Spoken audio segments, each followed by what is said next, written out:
For those of you who are at this event for the first time, who are seeing the report for the first time, I will just briefly tell you that essentially what we do is we examine the scale and scope of the nonprofit sector in Los Angeles County. We tend to focus in on specific issues that are particularly relevant, and I think you can probably guess what this year's report focuses on.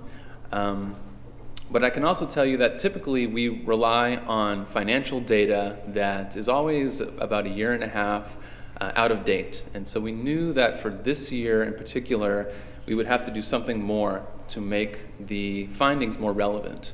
And as Bill mentioned, we did conduct a survey, and so we will talk a little bit about what we learned.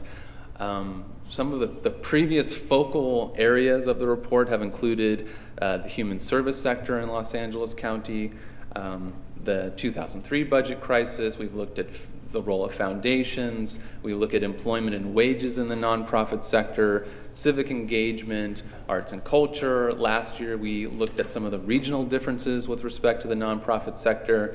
And of course this year our focus is on the economic crisis and how that's impacted local organizations. So the crisis really set the context for this study and this report.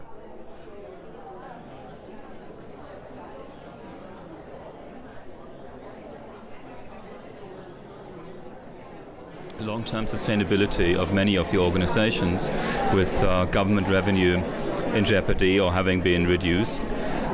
Second issue is that nonprofits don't have a strong lobby in government or in policy making. They don't have a foot in the door when it comes to pushing the nonprofit sector as a whole.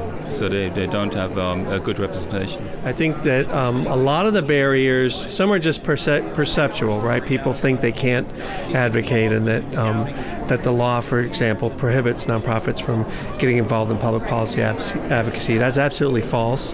Nonprofits can be involved in public policy issues, and they really should be involved in important policy issues. The other issue sometimes is what kind of resources, or people may feel they don't have the expertise.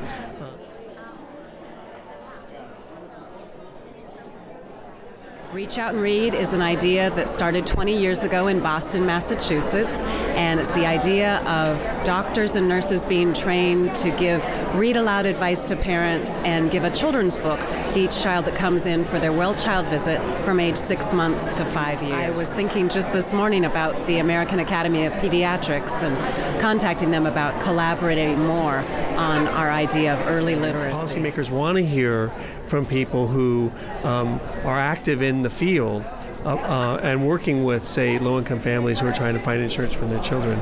They want to hear from us, right? So we shouldn't be shy or worried that we don't have the resources. We have a lot of credibility. Nonprofit organizations have a lot of credibility, and I would encourage people to think about their board members and volunteers as advocates. You know, people, I think, policymakers especially want to hear from people who live in their district, right, and who are active in their communities. And, you know, board members often are running small or medium-sized businesses, and they know the challenges, for example, of trying to find health insurance coverage for their children. So they would make ideal spokespeople on those issues. So nonprofits had a lot of resources to get involved in policy advocacy, and we really strongly support that recommendation.